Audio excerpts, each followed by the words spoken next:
আসসালামু আলাইকুম। আমরা এখন তৃতীয় শ্রেণীর 116 পৃষ্ঠার একটি দাগের অঙ্ক করব। 3 নম্বর অঙ্ক যদি এখানে করি, উষার কাছে 65 টাকা 75 পয়সা ছিল। তার মা তাকে খাতা কেনার জন্য 42 টাকা 75 পয়সা দিলেন। এখন উষার কত টাকা হলো? তাহলে আমরা এভাবে লিখতে পারি, উষার কাছে ছিল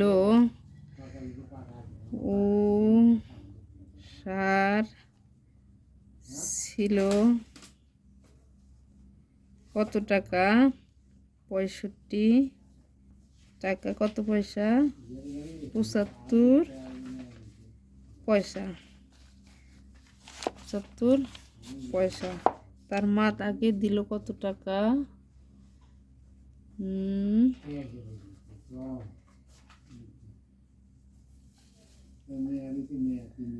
মা দিল কত টাকা? 82 টাকা 75 পয়সা। তার কাছে মোট হলো 75। এখন যদি আমরা যোগ করি, এখানে 75 10 হাতের 1 7 আগে 15 5।